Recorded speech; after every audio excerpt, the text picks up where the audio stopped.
말씀 요한복음 17장 1절에서 5절까지의 말씀입니다. 요한복음 17장 1절에서 5절까지의 말씀 제가 받들어서 봉독하겠습니다. 예수께서 이 말씀을 하시고 눈을 들어 하늘을 우러러 이르시되 아버지여 때가 이르렀사오니 아들을 영화롭게 하사 아들로 아버지를 영화롭게 하게 하옵소서. 아버지께서 아들에게 주신 모든 사람에게 영생을 주게 하시려고 만민을 다스리는 권세를 아들에게 주셨음이로소이다. 영생은 곧 유일하신 참 하나님과 그가 보내신 자 예수 그리스도를 아는 것이니이다. 아버지께서 내게 하라고 주신 일을 내가 이루어 아버지를 이 세상에서 영화롭게 하였사오니 아버지여 창세전에 내가 아버지와 함께 가졌던 영화로서 지금도 아버지와 함께 나를 영화롭게 하옵소서. 아멘. 오늘도 주의 은혜가 여러분 가운데 함께 하시기를 축복합니다.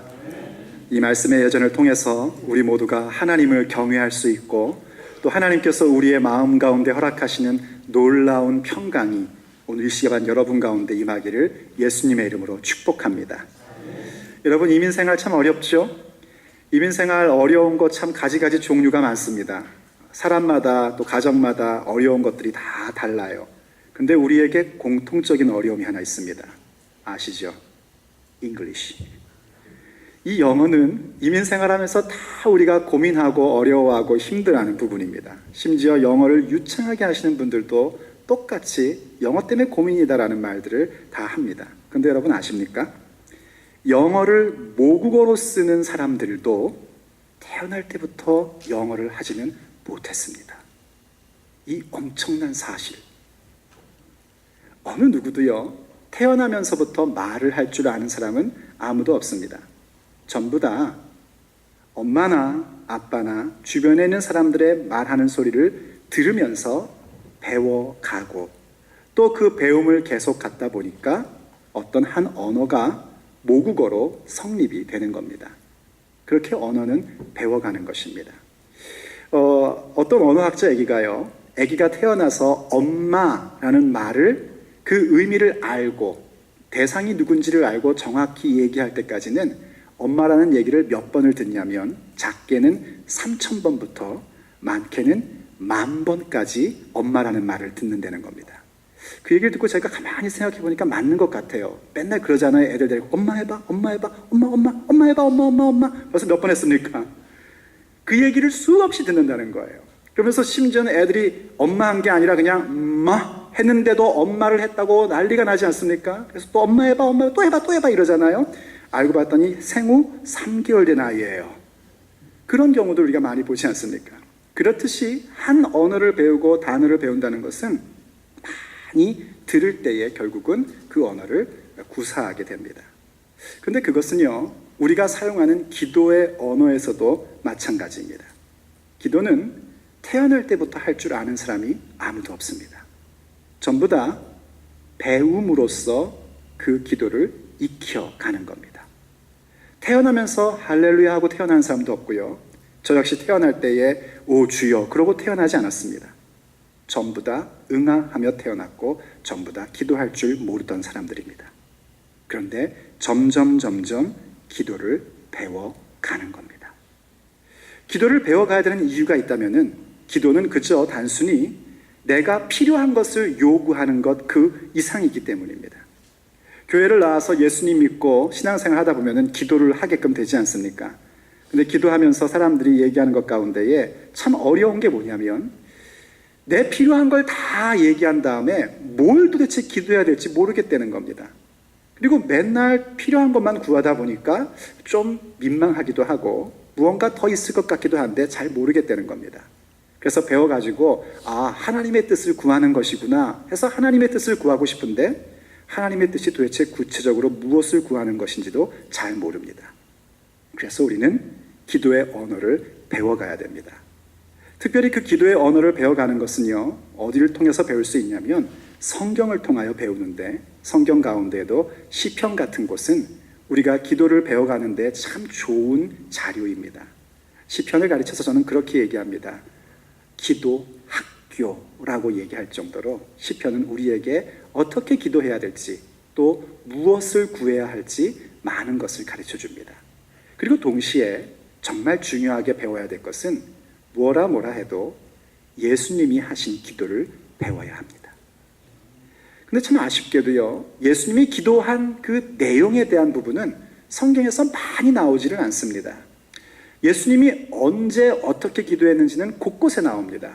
새벽에 일어나서 기도하셨고 또 밤이 새도록 기도하셨고 뭔가 중요한 결정을 하실 때 반드시 기도하셨고 습관이 될 정도로 기도하셨다는 얘기는 곳곳에 나오는데 예수님이 어떤 내용을 구하셨는지 무엇을 구하셨는지에 대한 것은 많이 나오질 않고요. 몇 군데 나오는데 그 가운데 하나가 바로 이 요한복음 17장입니다.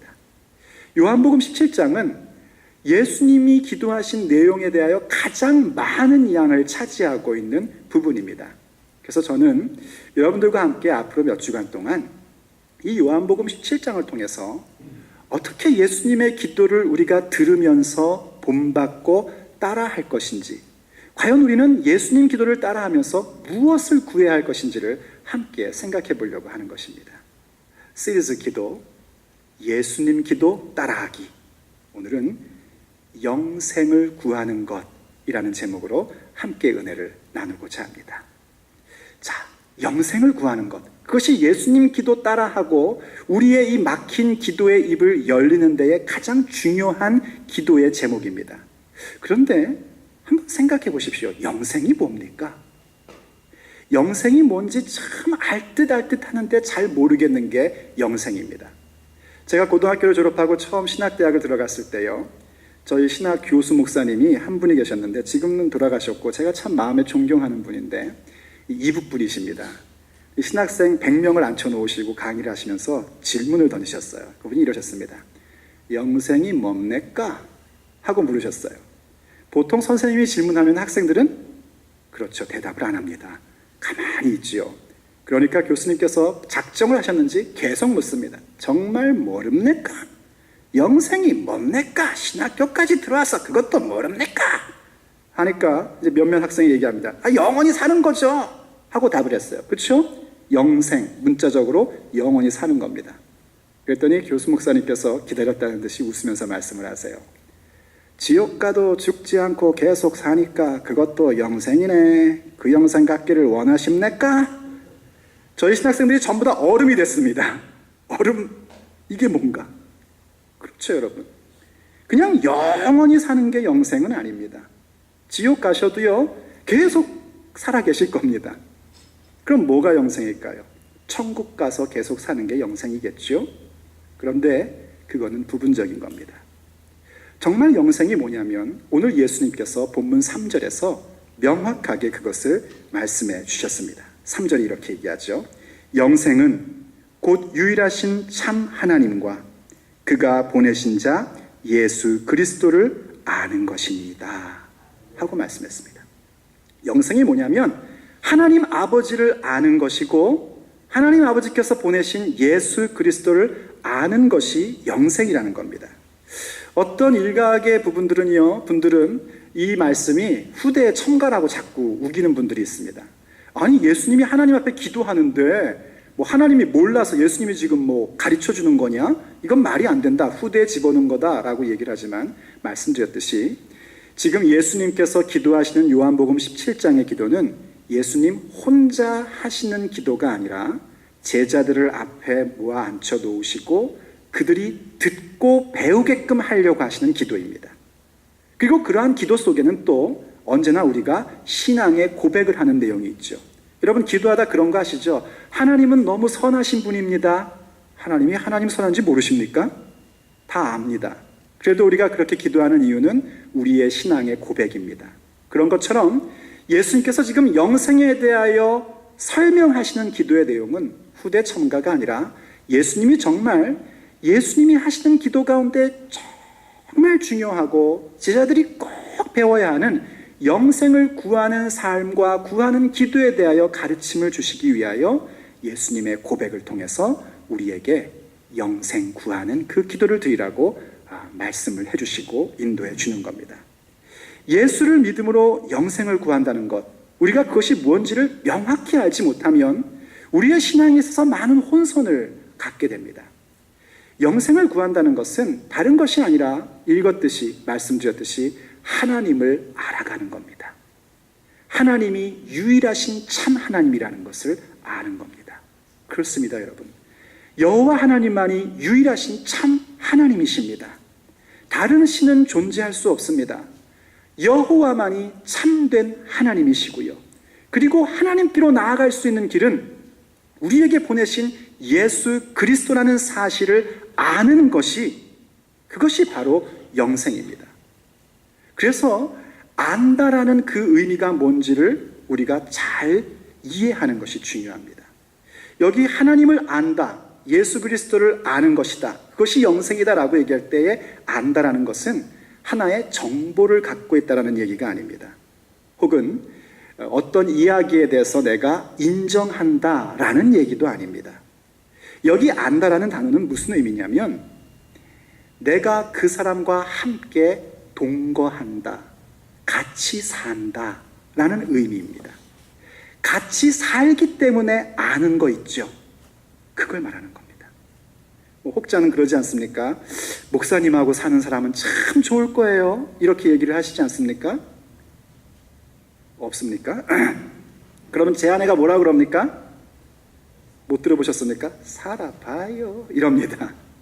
그 말 속에는 무슨 의미가 많이 들어져 있냐면 그 인간 볼 때나 괜찮지, 살아보면 별 볼 일 없다, 뭐 이런 얘기가 주로 들어있는 거죠. 그건 나쁜 겁니다.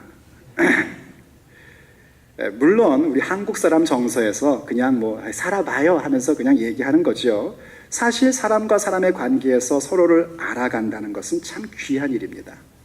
서로를 알아가면서 상대의 단점에 대해서는 연민을 느끼고 애처로움을 갖게 되고, 또 그러면서 동시에 그 안에 있는 하나님이 허락하신 아름다움과 선함이 있는 것을 귀하게 여길 줄 아는 것, 그것이 서로를 알아가는 삶이죠.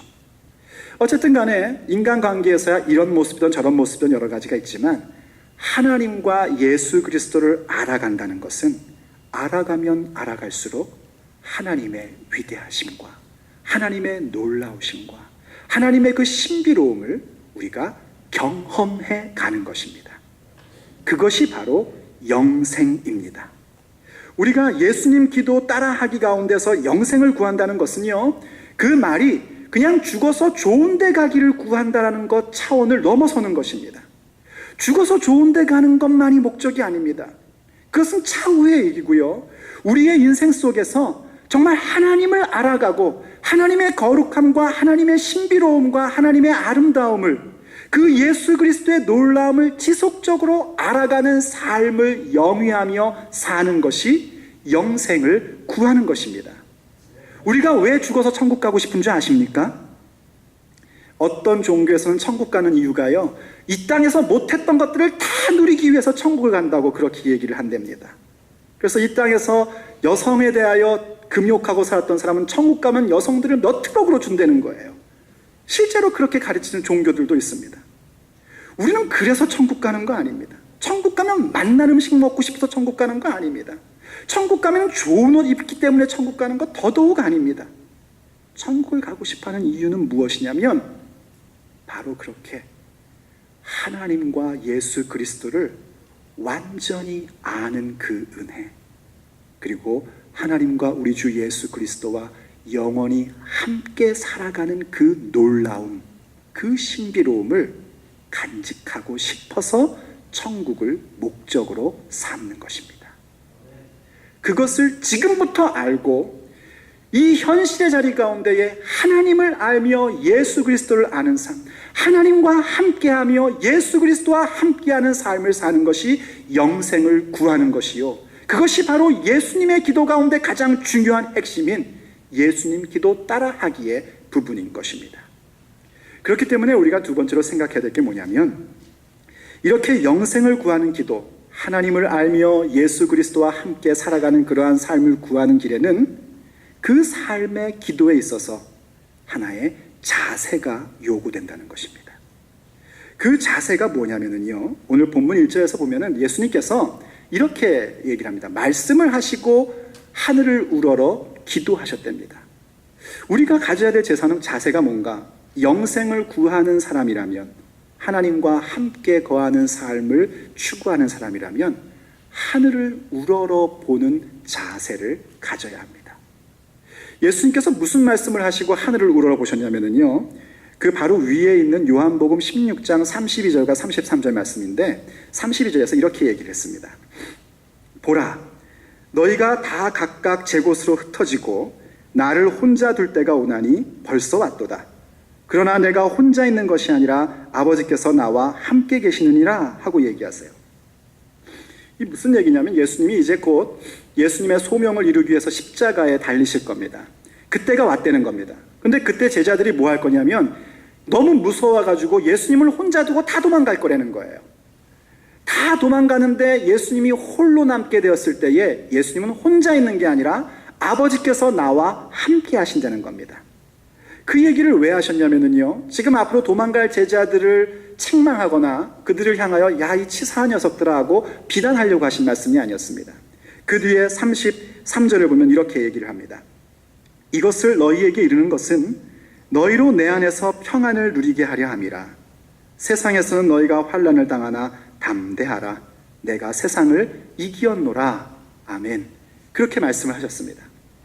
너희들을 지금 이게 얘기하는 게 너희들 비난하거나 혹은 너희들의 마음에 어려움을 주려고 하는 게 아니라는 겁니다. 오히려 평안을 누리게 하려는 거래요. 이상하지 않습니까? 다 도망갈 거라고 얘기하셔 놓고서는 평안을 누리게 한다니요. 예수님은 아시는 겁니다.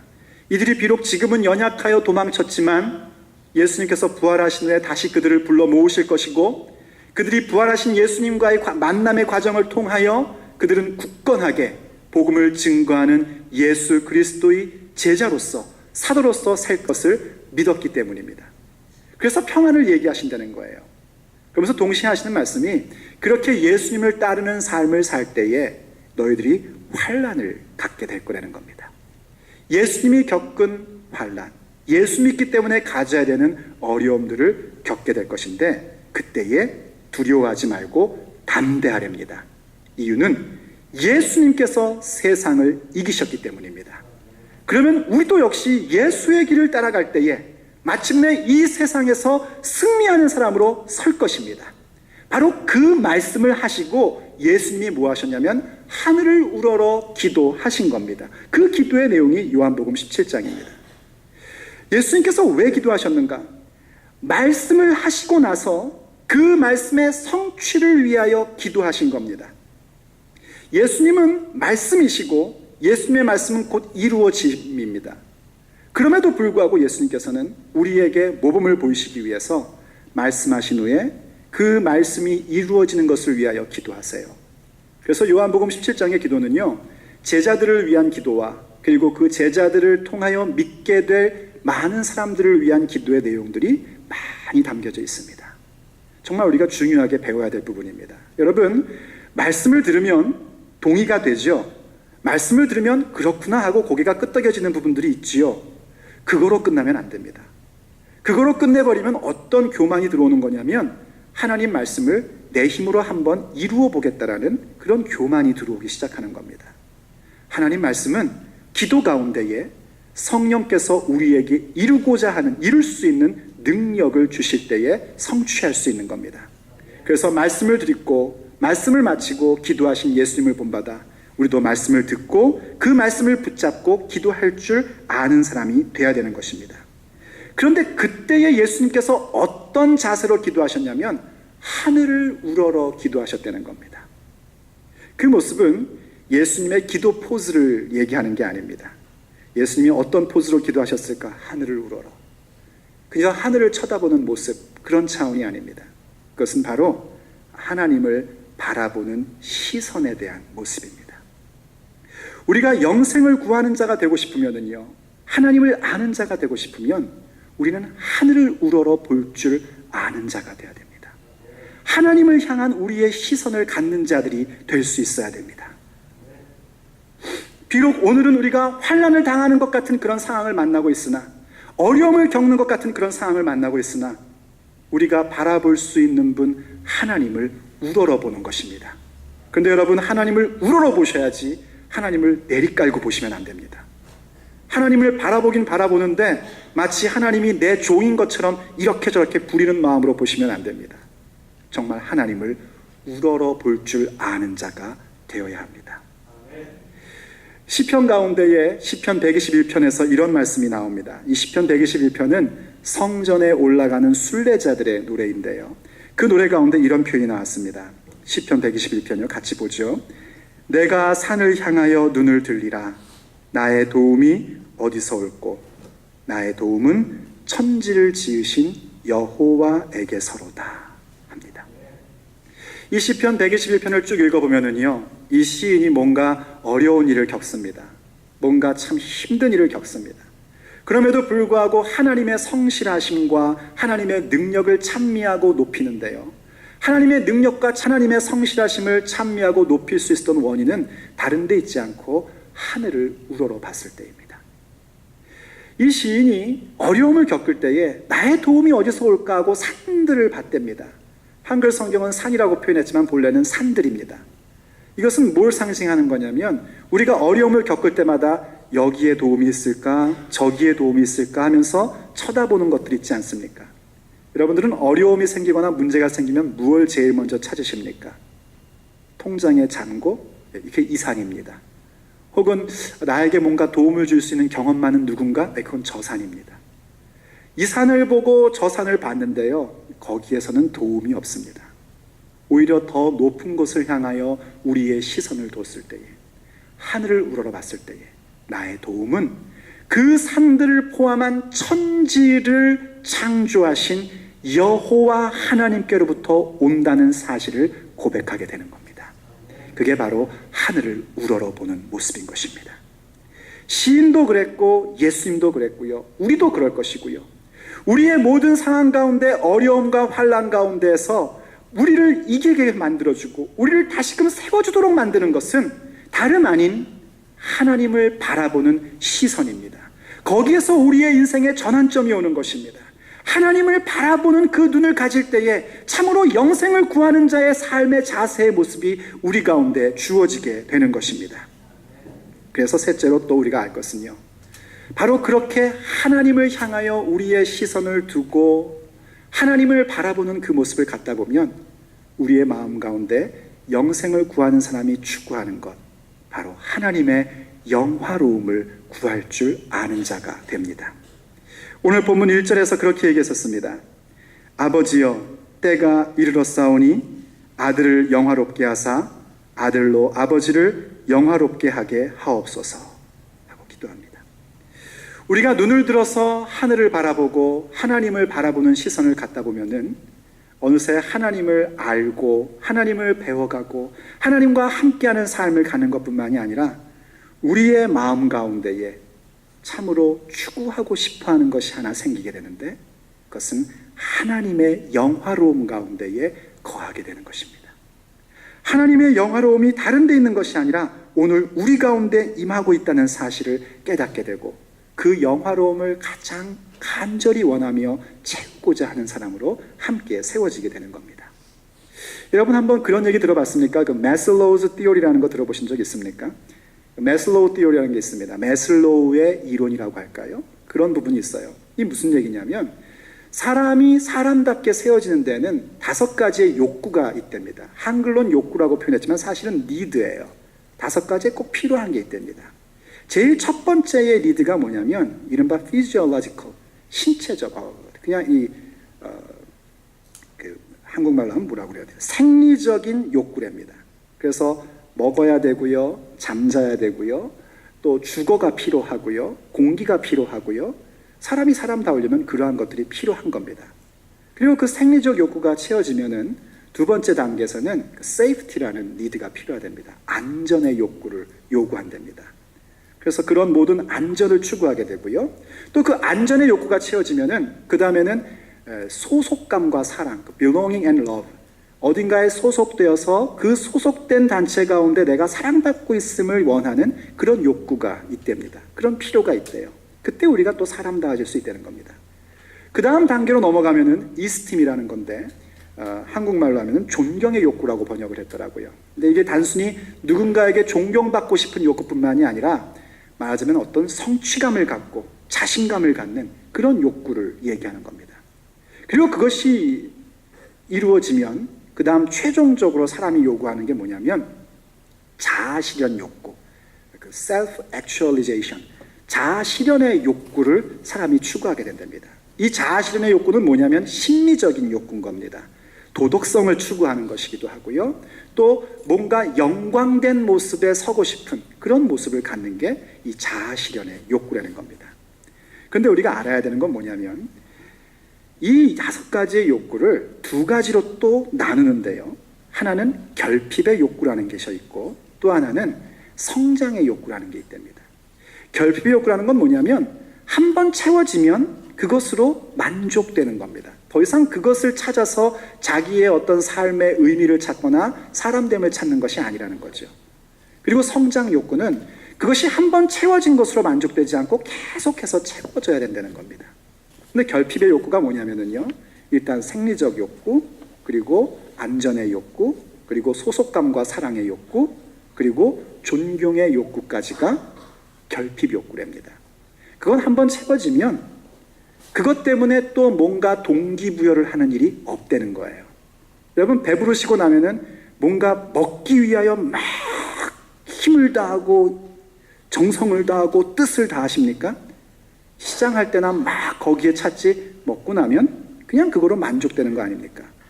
그런데 성장의 욕구, 아무리 채우고 채워도 또 채워야 되는 욕구가 있는데 그게 바로 자아실현의 욕구랍니다. 우리로 말하자면은 사람이 영화로워지는 부분에 대해서 그냥 채우고 한 번 경험했다고 만족되지를 않는다는 겁니다.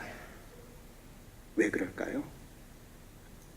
이 세상에도 분명 영광된 모습이 있고 영화로운 것이 있는데 왜 성경의 얘기가 아니라 일반 심리학자들 말에 자신의 욕구, 아름다움과 영화로움을 추구하는 것은 그 어떤 것을 채워도 채워지지 않고 자꾸 더 하고 싶어지는 이유가 뭘까요? 성경은 이렇게 얘기합니다. 이 땅에서는 그 영화로움을 채울 수 있는 것이 아무것도 없기 때문이라는 겁니다. 지금부터 2700년 전에 하나님께서 이사야 선지자를 향해서요, 외쳐라 하고 말씀하셨습니다. 무엇을 외칠까요? 라고 그렇게 하나님께 반문했을 때 하나님은 이사야 40장 6절과 8절에서 이렇게 말씀을 하셨습니다. 모든 육체는 풀이요 그 모든 아름다움은 들의 꽃과 같으니 풀은 마르고 꽃은 시드나 우리 하나님의 말씀은 영원히 서리라 하고 외치라는 것입니다. 모든 육체는 풀이랍니다. 그리고 그 모든 육체 가운데 나타나는 아름다움이라는 것들, 영화로움이라는 것들은 마치 들의 꽃과 같다는 겁니다. 풀은 마르고 꽃은 시드는 것이 진리 아닙니까? 우리가 아무리 이 땅 가운데서 대단한 영화로움을 갖는 것 같다 할지라도 결국 그것은 하나님의 기운 가운데에서 말라버리고 시들 수밖에 없는 것들이라는 겁니다.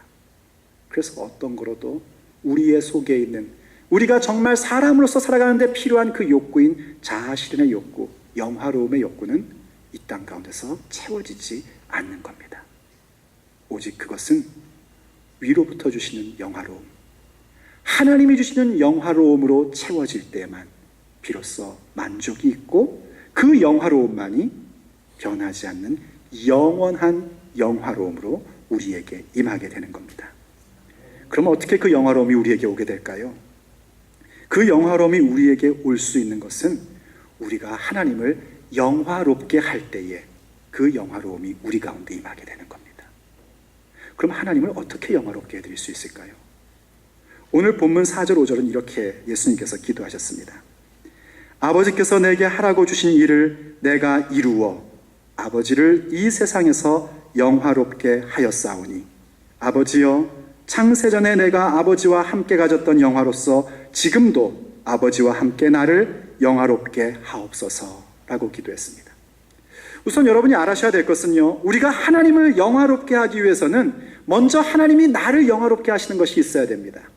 예수님조차도 하나님을 영화롭게 하신 일에 있어서 하나님이 그 아들 예수 그리스도를 하나님 나라의 놀라운 사역을 이루시는 영화로움 가운데 허락하시고 세우셨을 때에 비로소 아버지를 영화롭게 할 수 있었습니다. 우리도 마찬가지입니다. 우리가 하나님을 영화롭게 할 수 있는 것은 하나님이 우리를 예수 그리스도를 통하여 영화롭게 하시는 것이 먼저 있어야만 가능한 것입니다. 예수를 믿고 구원받은 백성으로서, 예수의 사람들로서 하나님의 자녀된 권세를 갖는 것이 먼저 있어야 합니다. 그런데 그 다음에 하나님이 내게 주신 그 놀라운 신분과 그 영화로움을 가지고 이제 하나님을 영화롭게 하기 위해서는 하나님이 오늘 예수 그리스도를 통하여 내게 주신 삶의 자리 가운데에 아버지께서 하라고 하신 일들을 이루어 감으로 하나님을 영화롭게 할 수 있는 것입니다. 여러분의 사업처나 여러분의 직장이나 여러분의 학교 공부나 혹은 교회에서 어떤 봉사를 하거나 혹은 가정 가운데서 살림을 하거나 그 자리 가운데에 하나님이 하라고 하시는 일들이 있습니다. 예수의 사람답게 설하는 그 모습이 있습니다. 하나님께 합당한 자로서 설하는 모습이 있습니다. 같은 공부를 해도 같은 설거지를 해도 하나님께 합당한 모습으로 하는 것이 있습니다. 제가 젊은이들에게 가끔씩 반 농담 반 진담으로 하는 얘기가 있어요. 내 집 앞 마당을 쓸더라도 우리는 지구에 한 모퉁이를 쓸고 있다는 사실을 알면서 마당을 쓸 줄 알아야 된단 말입니다. 그 말이 무슨 말인 줄 아십니까?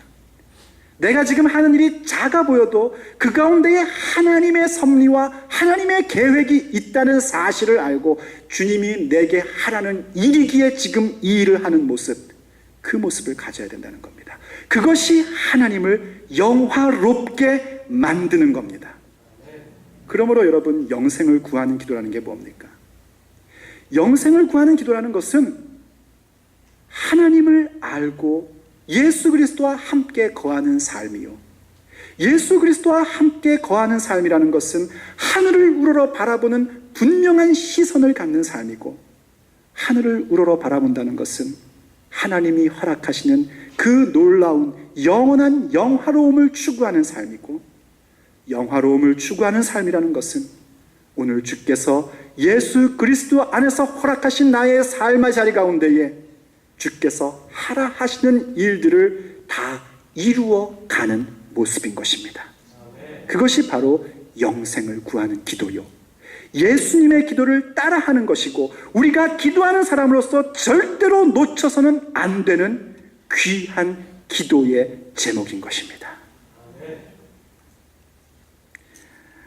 가끔씩 보면은요, 이 배달리브에서 연어 낚시를 하지 않습니까? 연어 요즘엔 잡아도 가져가면 안 된다고 하던데 그게 언제 풀리는지 모르겠지만은요, 그 잡아서 가져갈 수 있을 때에도 그렇다고 하더군요. 이 연어가 하도 많이 올라와서 그런지 이 낚시 바늘이 입에 물린 것만 가져갈 수 있대요.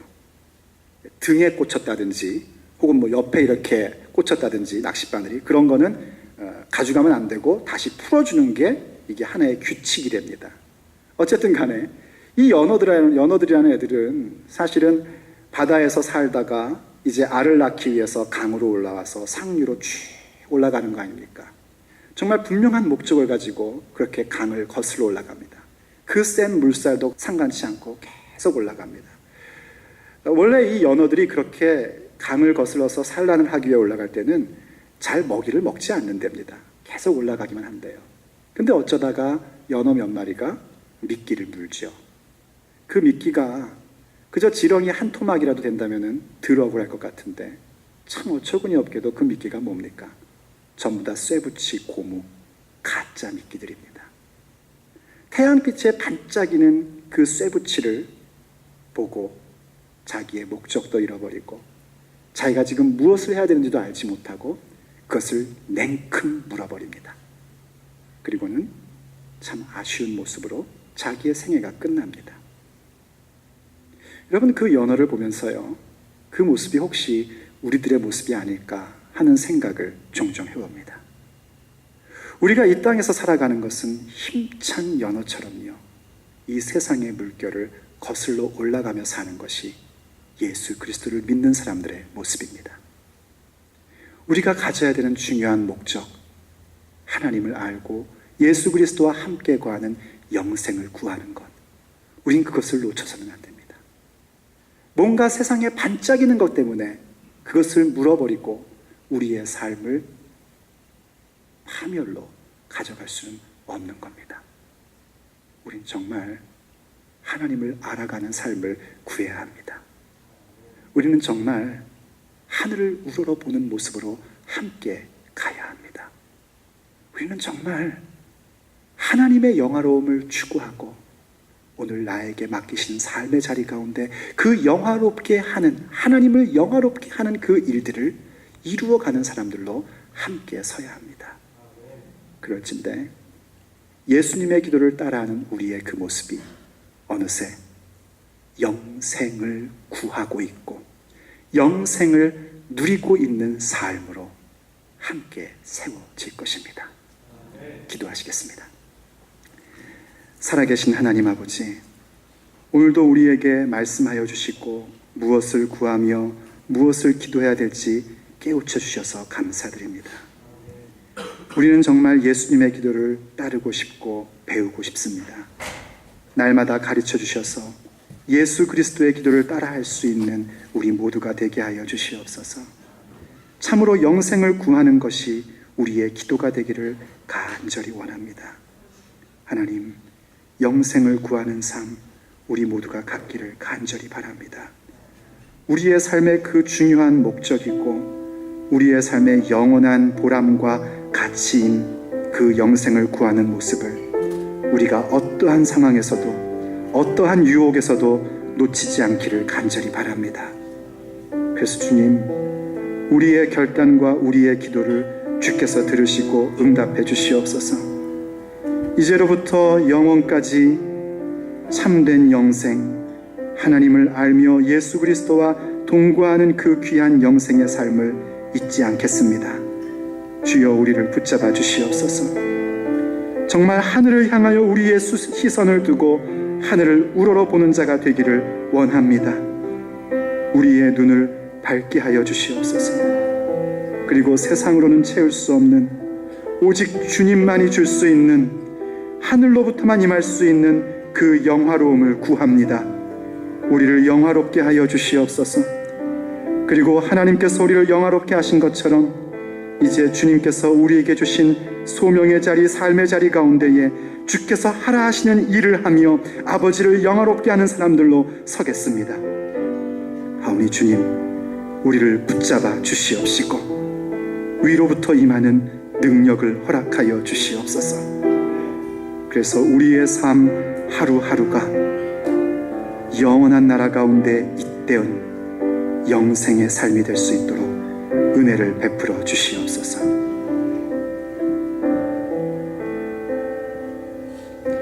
우리 주 예수 그리스도의 이름으로 간절히 기도 올립니다. 아멘.